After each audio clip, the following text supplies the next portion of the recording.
Example 2b.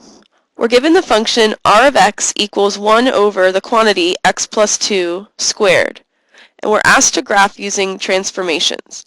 So first we need to identify the parent function. If I cover up the plus 2 here, I can see I would be left with a 1 over x squared graph. So my parent function is going to be 1 over x squared. So when I make my table of values, I'm going to compare my new function to 1 over x squared.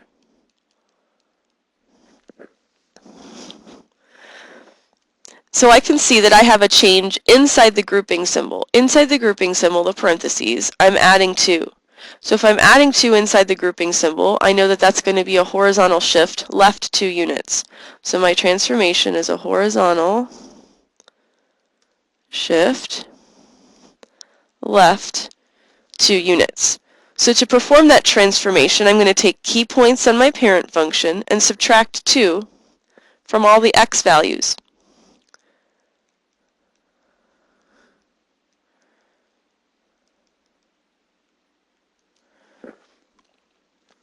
Okay, so my key points on a 1 over x squared graph. So we know on all our parent functions, if possible, -1, 0, and 1 are useful and convenient key points.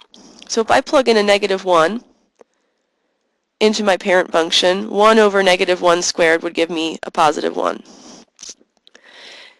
Now, if I plug in a 0 into my parent function, I can see here I'm going to have a problem because I'm going to have 1 over 0 squared, which is undefined. So we can't use 0. So instead, let's move to our next convenient point of 1. So if I plug in a 1 for x, 1 over x squared, 1 over 1 squared would give me 1. So I've got another key point here of 1, 1.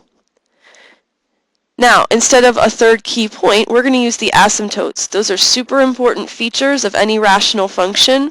So I know on our parent function, I'm going to have a vertical asymptote at x equals 0 and a horizontal asymptote at y equals 0. So on the parent rational functions, since you don't have 3 key points, we don't need 3 key points. We just need the 2 key points to give us the 2 branches and then our 2 asymptotes.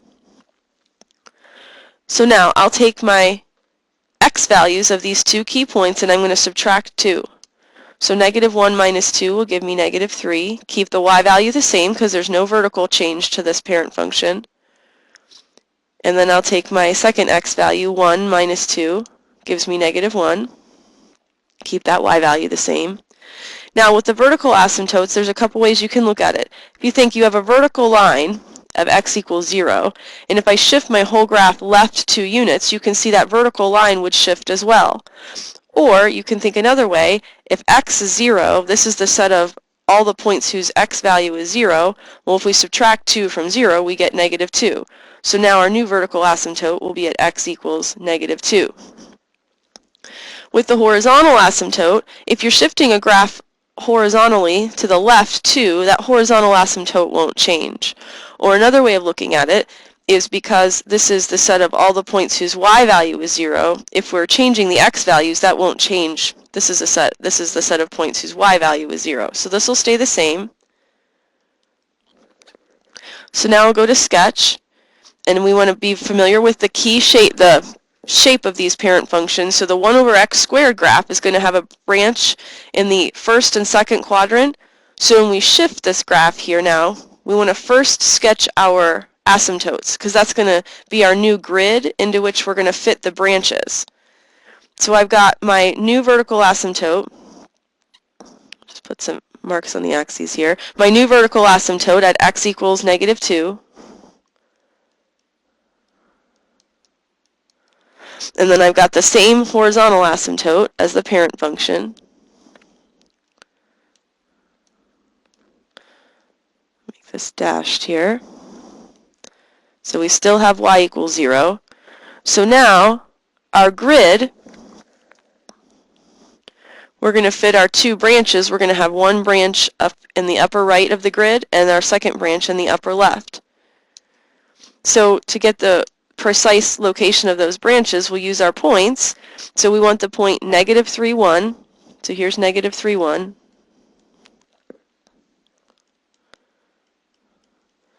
And then we have our 0.11.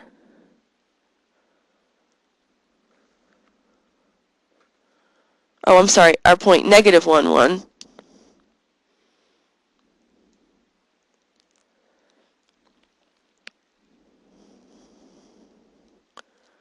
So now we'll connect, make a nice smooth branch shape.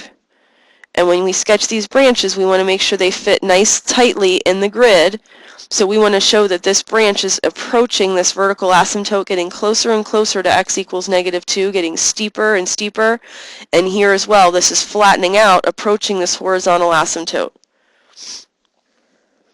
So there's our graph. Now let's describe the end behavior of this graph.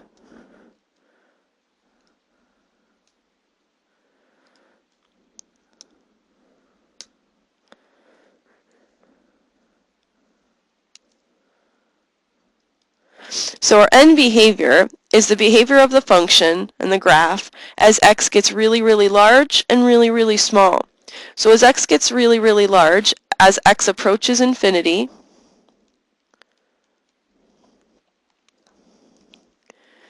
so as we trace along this right branch and it gets closer and closer to positive infinity, gets larger and larger, we can see it's flattening out. It's approaching this horizontal asymptote. So we can say as x approaches infinity, f of x approaches 0, that horizontal asymptote. Now let me trace along the left branch. As the graph approaches negative infinity, the same thing's happening. It's flattening out, getting closer and closer to that y equals 0. So then I can say as x approaches negative infinity, same thing, f of x approaches 0. So that's the end behavior. Now let's describe the behavior of this function, of this graph, around the asymptote, that vertical asymptote.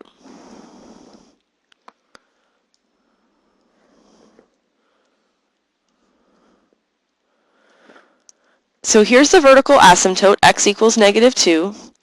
So we have a branch on the left and the right. So we've got to describe each branch. So if I look at the branch that's on the left of the vertical asymptote, as this branch gets closer and closer to that vertical asymptote, the y value's approaching infinity. So I can say as x approaches -2, and I'm going to put the superscript negative sign because that's saying it's approaching it from the left branch.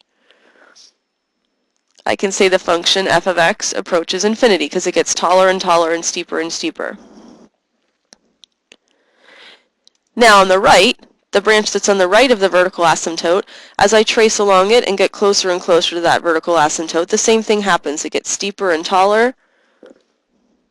So then I can say as x approaches -2 from the positive side, from the right side, I'll use the plus sign superscript, f of x approaches infinity.